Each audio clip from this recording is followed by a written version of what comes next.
अध्याय 3 प्रकृति के नियमों से परे। भौतिकतावादी जीवन में हम अपने मन और इंद्रियों पर नियंत्रण नहीं रख सकते। मन आज्ञा देता है, अपनी इंद्रियों द्वारा इस प्रकार से सुख भोग करो, और हम अपनी इंद्रियों से सुख भोग करते हैं। भौतिक जीवन का अर्थ है इंद्रिय तृप्ति। यह इंद्रिय तृप्ति की प्रक्रिया जन्म जन्मांतर से चलती आ रही है। विभिन्न प्रकार की अनेक योनियों में इंद्रिय तृप्ति के विभिन्न प्रकार के स्तर हैं। भगवान कृष्ण इतने दयालु हैं कि उन्होंने हमें अपनी इंद्रिय तृप्ति करने के लिए पूर्ण स्वतंत्रता दे रखी है। हम कृष्ण के अंश हैं। हम में कृष्ण की सभी कामनाओं के सूक्ष्म अंश विद्यमान हैं। हमारा अस्तित्व भगवान के ही एक लघु कण के समान है। ठीक वैसे ही जैसे स्वर्ण के एक लघु कण में मूल स्वर्ण के सभी गुण विद्यमान होते हैं। कृष्ण में इंद्रिय तृप्ति की प्रवृत्ति है। वे आदि भोक्ता हैं। हमारे में सुख भोगने की प्रवृत्ति का कारण भी यही है कि यह मूल रूप से भगवान कृष्ण में विद्यमान है। वेदांत सूत्र कहता है कि सभी वस्तुओं का उद्भव कृष्ण से होता है। परम ब्रह्म या परम सत्य का अर्थ है वे जिनसे सभी वस्तुओं की उत्पत्ति होती है। इसलिए हमारी इंद्रिय तृप्ति की इच्छा भी भगवान कृष्ण से आती है। इंद्रियों की पूर्ण तृप्ति यहाँ पाई जाती है। कृष्ण और राधा रानी, युवक और युवतियाँ भी उसी प्रकार अपनी इंद्रियों से आनंद प्राप्त करने की चेष्टा करते हैं, परंतु उनकी यह प्रवृत्ति कहाँ से आती है? यह भगवान कृष्ण से आती है। चूँकि हम कृष्ण के अंश हैं, अतः हमारे अंदर इंद्रिय तृप्ति की इच्छा का गुण विद्यमान है, परंतु अंतर यह है कि हम अपनी इंद्रिय तृप्ति इस भौतिक जगत में करना चाहते हैं। इसलिए हम विकृत रूप से ऐसा करते हैं।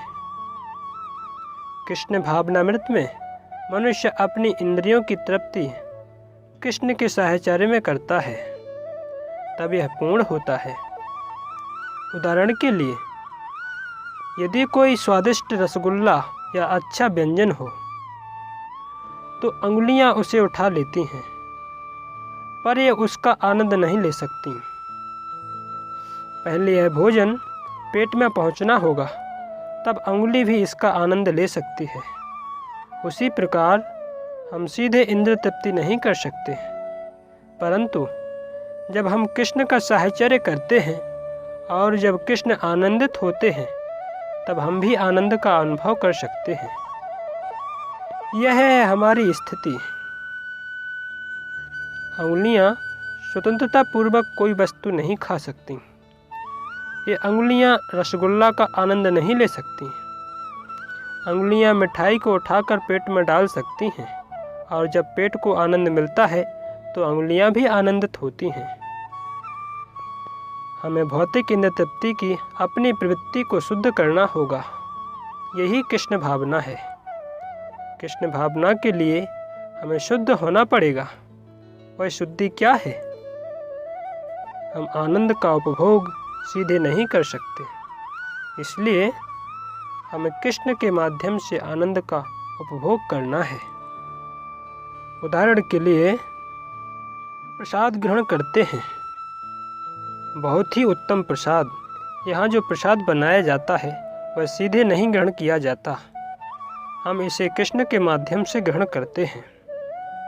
सर्वप्रथम हम प्रसाद कृष्ण को अर्पित करते हैं और तब हम इसे ग्रहण करते हैं। कठिनाई क्या है? कोई कठिनाई नहीं है, किंतु आप शुद्ध हो जाते हैं। भोजन करने की प्रक्रिया वही है, किंतु यदि आप सीधे ग्रहण करते हैं तो आप भौतिकता से ग्रस्त हो जाते हैं, और यदि आप कृष्ण को अर्पित करते हैं और उसके बाद ग्रहण करते हैं तो आप इस भौतिक जीवन के सभी दोषों से मुक्त हो जाते हैं। भगवत गीता में यही कहा गया है।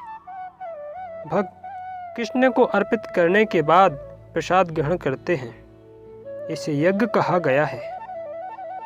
कृष्ण या विष्णु को हम जो अर्पित करते हैं वह यज्ञ कहलाता है।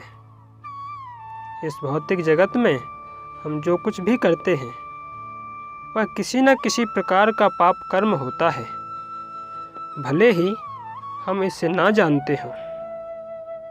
हत्या करना पाप कर्म है, भले ही हम जानबूझकर हत्या ना करते हों। जब आप सड़क पर चलते हैं तो आप बहुत सारे जीवों की हत्या करते हैं। जब आप जल पीते हैं उस समय भी आप हत्या करते हैं। पानी के बर्तन के नीचे बहुत सारी चींटियां तथा जीवाणु मारे जाते हैं।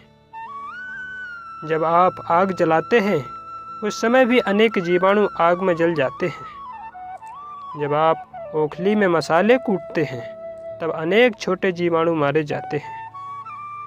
हम लोग इसके लिए उत्तरदायी हैं। इच्छा पूर्वक या अनिच्छा पूर्वक हम अपने पाप कर्मों में उलझते जा रहे हैं।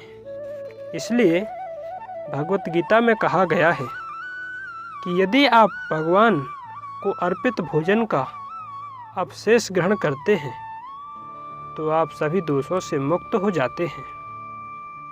अन्यथा कृष्ण को अर्पित किए बिना जो स्वयं खाने के लिए भोजन बनाता है वह पाप कर्मों के फल मात्र खाता है। यही हमारी स्थिति है। इसलिए यह कहा गया है कि चूंकि प्रायः लोग अपनी इंद्रियों पर नियंत्रण नहीं रख सकते, अतः ये भौतिकतावादी जीवन में लगे रहते हैं और बारंबार जन्म मृत्यु के चक्र में फंसकर विभिन्न योनियों में भटकते रहते हैं। मैं नहीं जानता कि मेरा अगला जन्म क्या है, किंतु अगला जन्म अवश्य होगा। हमारे सामने अनेक योनियां हैं, उनमें से मैं किसी भी योनि में जन्म ले सकता हूँ। मैं एक देवता बन सकता हूँ, मैं एक बिल्ली भी बन सकता हूँ, मैं एक कुत्ता बन सकता हूँ, मैं ब्रह्मा बन सकता हूँ। जीवन के अनेक रूप हैं। अगले जन्म में मुझे इनमें से एक रूप स्वीकार करना होगा, भले ही मैं ऐसा ना चाहूँ। मानो कोई मुझसे पूछे, अगले जन्म में क्या आप कुत्ता या सूकर का रूप स्वीकार करना पसंद करेंगे? मैं इसे पसंद नहीं करूँगा, परंतु प्रकृति के नियम कहता है कि यह शरीर छोड़ने के बाद जब मैं इस शरीर में नहीं रहूँगा तब मुझे अपने कर्मानुसार दूसरा शरीर ग्रहण करना ही पड़ेगा। यह प्रकृति के हाथों में है। इसकी व्यवस्था श्रेष्ठ अध्यक्षता में होती है। आप आज्ञा नहीं दे सकते, मुझे ब्रह्मा का शरीर दो, मुझे इंद्र का शरीर दो, मुझे राजा का या कोई और अन्य उच्च शरीर दो। यह आपके या हमारे हाथ में नहीं है। इसका निर्णय कृष्ण की श्रेष्ठ शक्ति द्वारा किया जाता है और आपको शरीर प्रदान किया जाएगा। इसलिए हमारा कर्तव्य यह है कि हम ऐसा शरीर तैयार करें जो हमें भगवान कृष्ण की ओर ले जाने में सहायक हो। यही कृष्ण भावनामृत है। महान अधिकारी प्रहलाद महाराज कहते हैं कि व्यक्ति को दूसरों से आदेश ग्रहण करना चाहिए। किसी भी व्यक्ति के लिए आध्यात्मिक गुरु से उपदेश लेना आवश्यक है। व्यक्ति को किसी से भी उपदेश तब तक नहीं लेना चाहिए जब तक कि वह उसे गुरु के रूप में स्वीकार न कर ले, परंतु वह भी जिसका कोई उत्तम गुरु है कृष्ण भावना भावित नहीं बना रह सकता यदि वह इस भौतिक संसार में रहने के लिए दृढ़ निश्चय किए हुए है। यदि मेरा दृढ़ निश्चय भौतिक आनंद लेने के लिए भौतिक जगत में रहने का है तो मेरे लिए कृष्ण भावना भावित होना असंभव है। भौतिक जगत में प्रत्येक मनुष्य अपने भौतिक जीवन को सुखी और समृद्ध बनाने के लिए हर प्रकार की राजनैतिक, लोकोपकारी और मानवीय गतिविधियों में लगा हुआ है, किंतु उसके लिए यह संभव नहीं है। यह बात मनुष्य को समझ लेनी चाहिए कि भौतिक जगत में मनुष्य कितनी भी जोड़ तोड़ करे वह सुखी नहीं हो सकता। इस संबंध में एक दृष्टांत देता हूँ जिसे मैं कई बार दोहरा चुका हूँ। यदि आप मछली को पानी से बाहर निकाल दें और कोमल मखमल गद्दी पर आराम से लेटा दें तो भी मछली सुखी नहीं रह सकती, वह मर जाएगी। चूँकि मछली पानी का जीव है इसलिए वह पानी के बिना सुखी नहीं रह सकती। इसी प्रकार हम भी आत्मा हैं और जब तक हम आध्यात्मिक जीवन में या आध्यात्मिक जगत में नहीं रहते तब तक हम सुखी नहीं हो सकते। यही हमारी स्थिति है। प्रत्येक मनुष्य ऐसी आध्यात्मिक अनुभूति प्राप्त करने के लिए प्रयत्नशील है, किंतु हम अज्ञानी हैं और यही कारण है कि हम भौतिक परिस्थितियों में यहाँ सुखी होने का प्रयत्न करते हैं। हम निराश हो जाते हैं और दुविधा में पड़ जाते हैं। इसलिए हमें अपने इस अज्ञान को मिटाना होगा कि हम इस भौतिक जगत में ही जोड़ तोड़ करके अत्यंत सुखी रह सकते हैं। तभी कृष्ण भावना प्रभावकारी हो सकती है। हमारे शिष्य और शिष्याएं जीवन के भौतिक रूप को घृणा की दृष्टि से देखते हैं। उनके पिता तथा अभिभावक निर्धन नहीं हैं। इनके पास खाद्य सामग्री या भौतिक सुखों की कोई कमी नहीं है, फिर भी निराश क्यों हैं?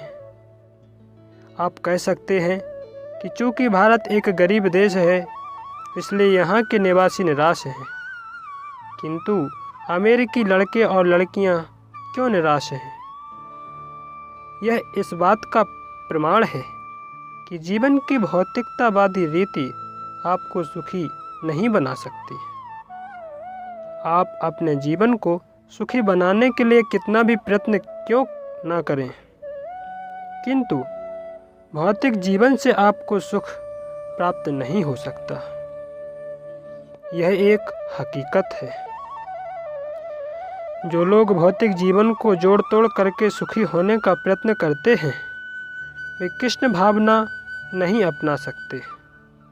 भौतिक जीवन से उत्पन्न निराशा और भ्रम कृष्ण भावना भावित बनने की योग्यता बन सकते हैं। ये लड़के लड़कियों में एक अच्छा गुण है, वे कृष्ण भावना अपना रहे हैं।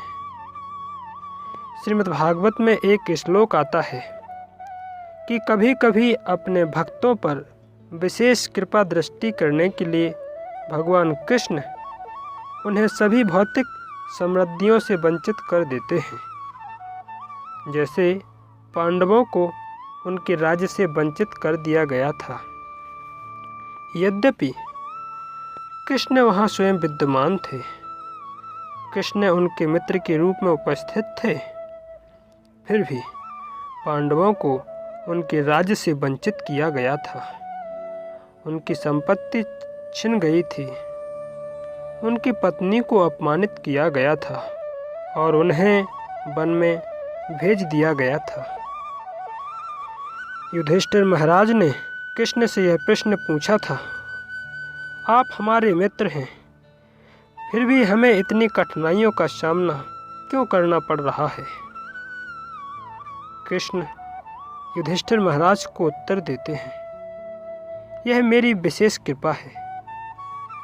कभी कभी हम कृष्ण की विशेष कृपा को नहीं समझ पाते। जीवन की भौतिक दृष्टि के प्रति अमेरिकी और अंग्रेज लड़कों की यह हताशा कृष्ण भावनामृत को स्वीकार करने के लिए अच्छी भूमिका है। निसंदेह कृष्ण भावना भावित होने के लिए किसी को गरीब बनने की आवश्यकता नहीं है, किंतु यदि कोई चाहे कि वह भौतिक जीवन के सुखों का भोग करते हुए आध्यात्मिक दृष्टि से भी उन्नति करता रहे, तो यह संभव नहीं है। ये दोनों परस्पर विरोधी आकांक्षाएं हैं। मनुष्य को आध्यात्मिक जीवन में ही सुखी होने के लिए कृत संकल्प होना होगा। यही वास्तविक सुख है।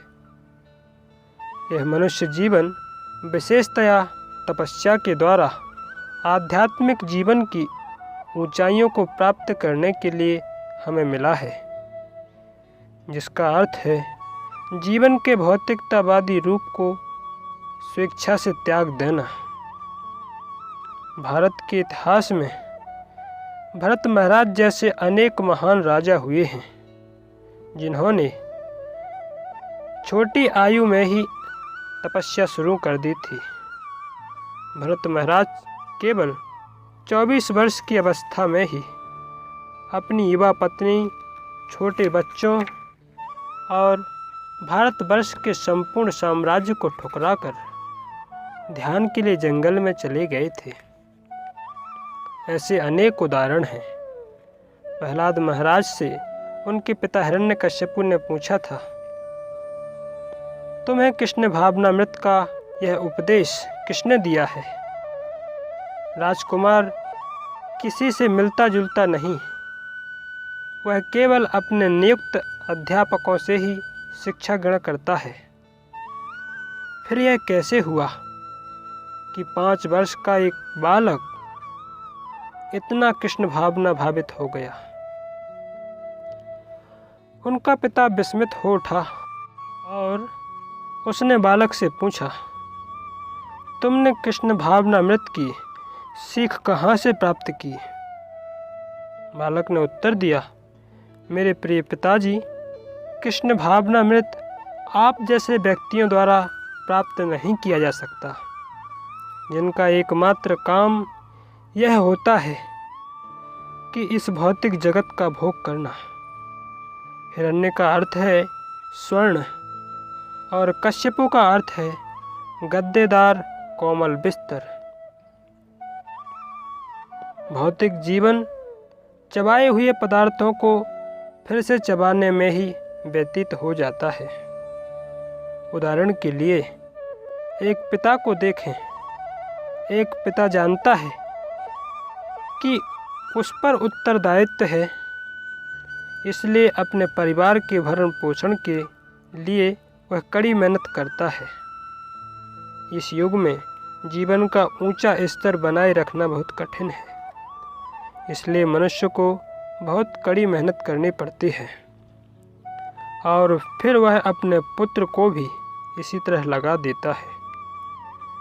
भौतिक जीवन के अपने कटु अनुभवों के होते हुए भी मनुष्य अपने पुत्र को उसी मार्ग पर ले जाता है। यह प्रक्रिया लगातार चलती रहती है, इसलिए यह चबाए हुए को फिर से चबाने के समान है। एक बार गन्ने का रस चूस लेने के बाद हम उसे बाहर सड़क पर फेंक देते हैं, और यदि कोई मनुष्य उसका स्वाद जानने के लिए फिर से उसे चूसता है, तो वह चबाए हुए को ही फिर से चबाने जैसा है। इसी प्रकार जीवन के इस संघर्ष में भौतिक जगत के हमारे अनुभव बहुत मधुर नहीं हैं, किंतु श्रीमद् भागवत में कहा गया है कि मनुष्य रजोगुण से ही उत्पन्न हुआ है। भौतिक जगत में 3 प्रकार के गुण हैं, सत्वगुण, रजोगुण और तमोगुण। क्योंकि मनुष्य रजोगुण में स्थित होते हैं, इसलिए वे कठोर परिश्रम करना चाहते हैं। इसी प्रकार के परिश्रम को सुख माना जाता है। लंदन में आप प्रत्येक मनुष्य को कठोर श्रम में लगे हुए देखते हैं। सुबह के समय सभी बसें और ट्रकें तेजी गति से दौड़ते हैं और लोग सुबह से देर रात तक कार्यालय या कारखानों में जाते रहते हैं। वे कठोर परिश्रम करते हैं और इसे सभ्यता की उन्नति कहा जाता है। उनमें से कुछ निराश हैं और इसे बिल्कुल पसंद नहीं करते। निराश तो होंगे ही, आखिर वे कठोर परिश्रम करते हैं। सूअर भी दिन रात कठोर परिश्रम करता है और ढूंढता रहता है, मल कहाँ है, मल कहाँ है। उसका यही काम है। इसलिए एक प्रकार से यह सभ्यता सूअर और कुत्ते की सभ्यता है। यह मानव सभ्यता नहीं है। मानव सभ्यता का अर्थ है गंभीरता। प्रत्येक मनुष्य को जिज्ञासु होना चाहिए। प्रत्येक मनुष्य को यह जानने के लिए उत्सुक रहना चाहिए कि मैं कौन हूँ। मुझे अनाज के कुछ दानों के लिए इतनी कठोर मेहनत करने के लिए बाध्य क्यों किया जा रहा है? मैं क्यों इस कष्टदायक स्थिति में पड़ा हूँ? मैं कहाँ से आया हूँ? मुझे कहाँ जाना है? वेदांत सूत्र के आरंभ में लिखा है कि मनुष्य को यह जानने के लिए उत्सुक रहना चाहिए कि वह कौन है, कहाँ से आया है और उसे कहाँ जाना है।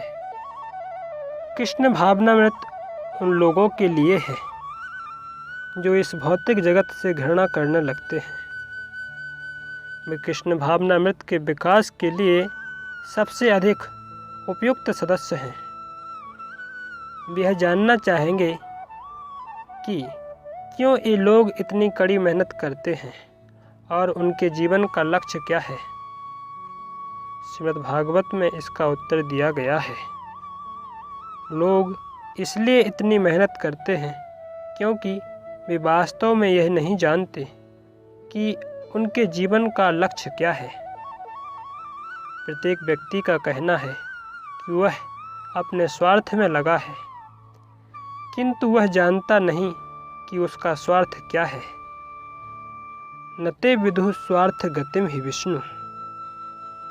उसे यह जानना चाहिए कि उसका वास्तविक स्वार्थ पूर्ण पुरुषोत्तम भगवान विष्णु को प्राप्त करना है। वे यह नहीं जानते। वे यह क्यों नहीं जानते? क्योंकि वे ऐसी आशा लगाए बैठे हैं जिसकी पूर्ति करनी असंभव है। मुझे उतनी ही आशा रखनी चाहिए जिसकी पूर्ति करनी संभव हो। यह उचित भी है। किंतु यदि हम ऐसी आशा लगाए बैठेंगे जिसकी पूर्ति कभी संभव नहीं है, तो ऐसी आशा कभी पूरी नहीं होगी। हम भगवान की अंतरंगा और बहिरंगा शक्तियों के मिश्रण हैं। स्थूल बहिरंगा शक्ति यह स्थूल भौतिक शरीर है तथा सूक्ष्म बहिरंगा शक्ति मन, बुद्धि और अहंकार है। ये दोनों शक्तियों स्थूल बहिरंगा शक्ति और सूक्ष्म बहिरंगा शक्ति के पीछे आत्मा है जो अंतरंगा शक्ति है।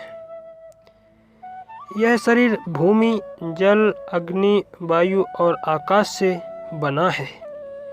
यह स्थूल बहिरंगा शक्ति कहलाती है और मन, बुद्धि और अहंकार की सूक्ष्म बहिरंगा शक्ति भी है और उसके पीछे आत्मा है।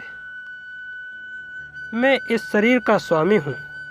जैसे एक व्यक्ति कमीज और कोट से ढका है, जो उसके वास्तविक शरीर के बाहर है, उसी प्रकार हम भी भूमि, जल, अग्नि, वायु और आकाश से बने स्थूल शरीर से ढके हैं।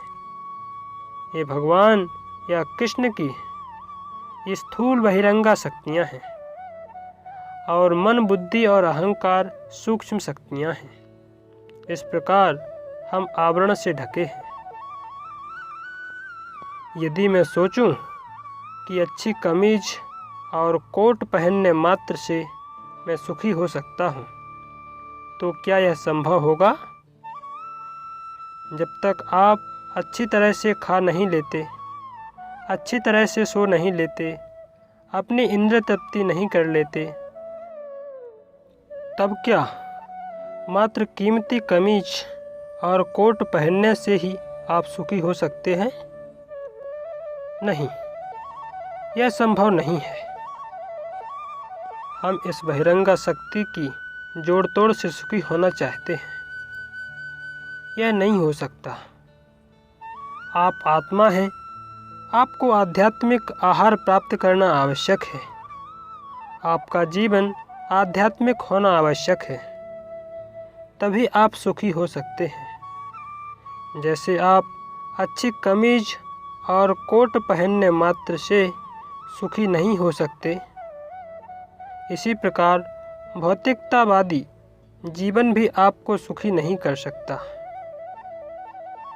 पदार्थ दो प्रकार के होते हैं, स्थूल और सूक्ष्म।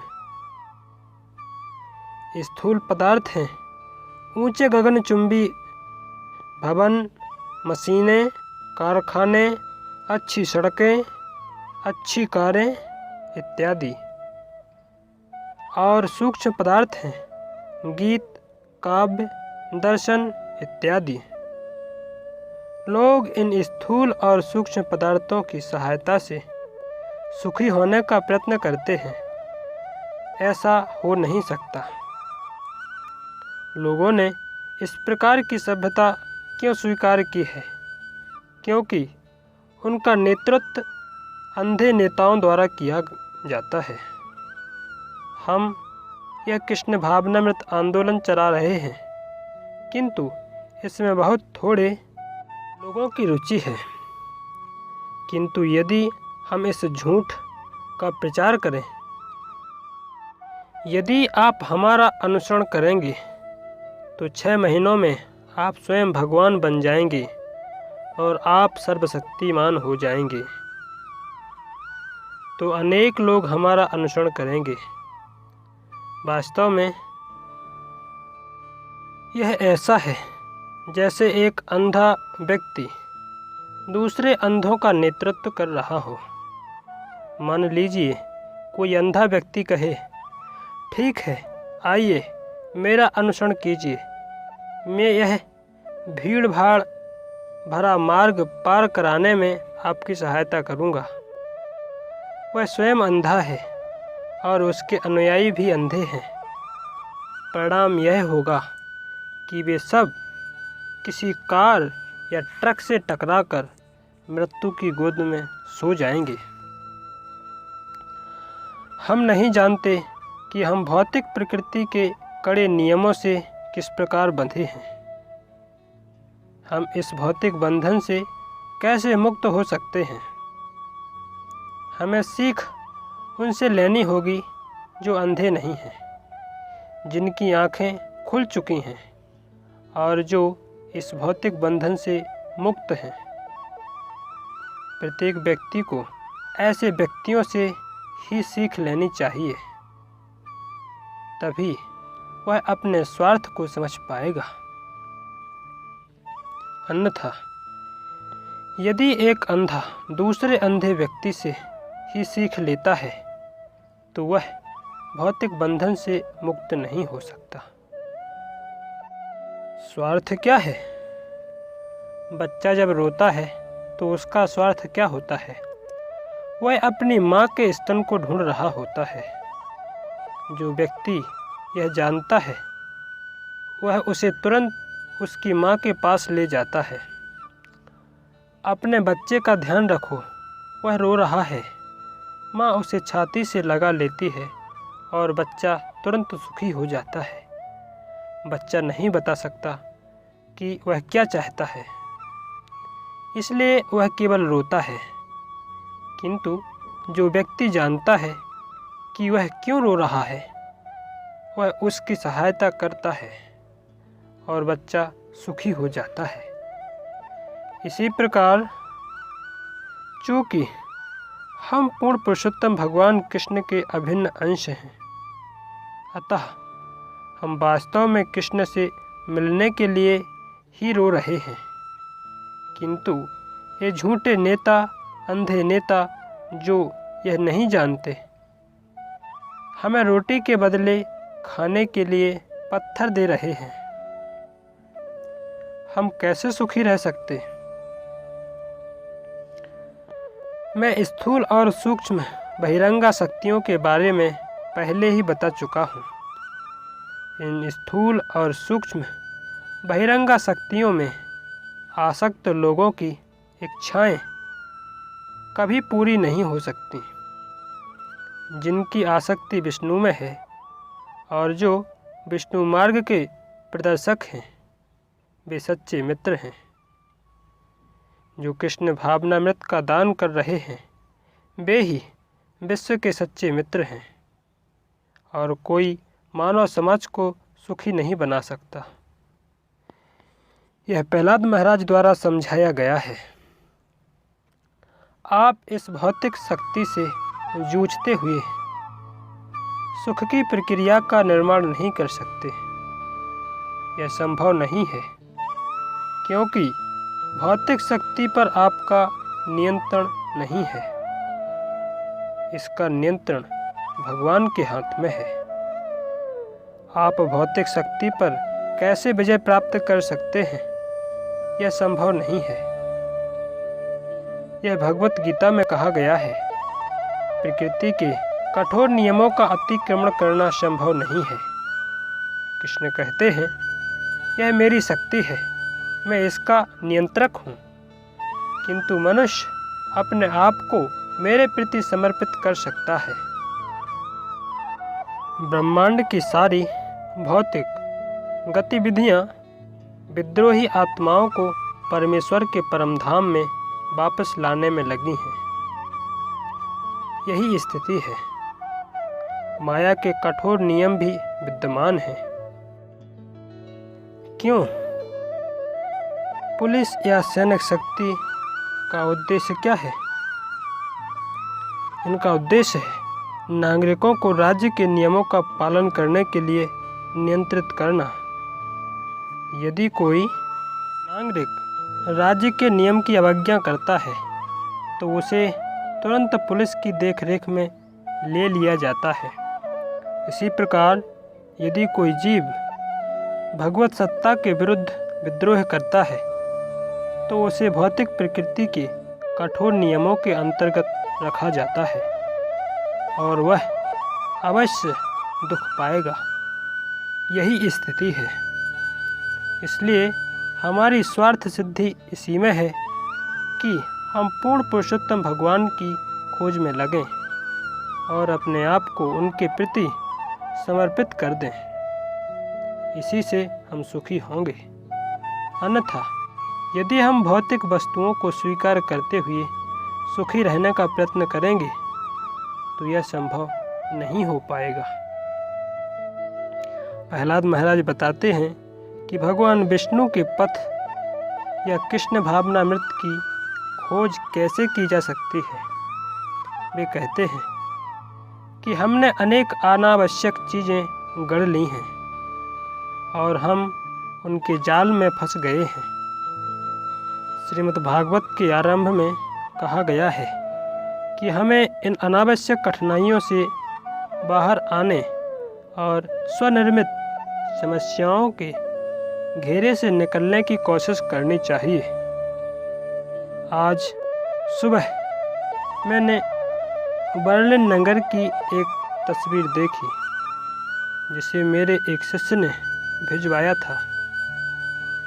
मैं बर्लिन और मॉस्को दोनों शहरों में रहा हूँ। और दोनों ही बहुत सुंदर नगर हैं।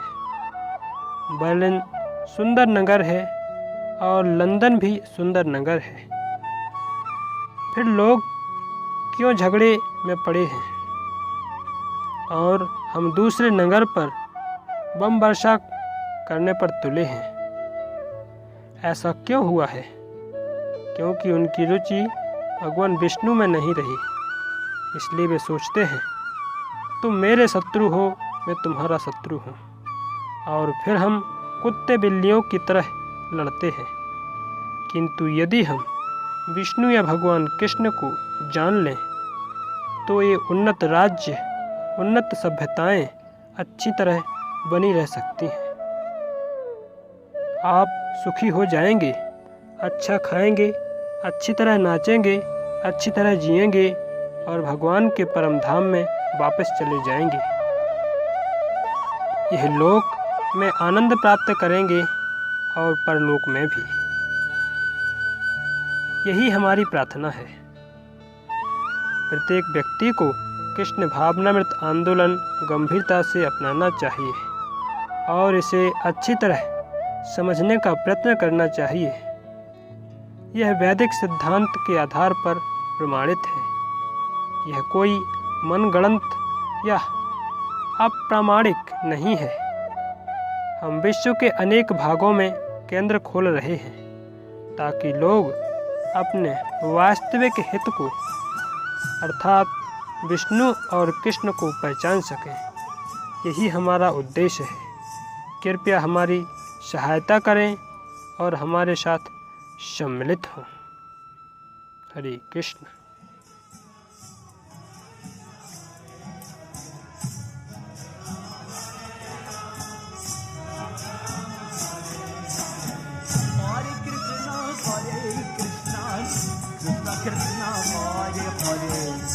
Hare Ram, Hare Ram.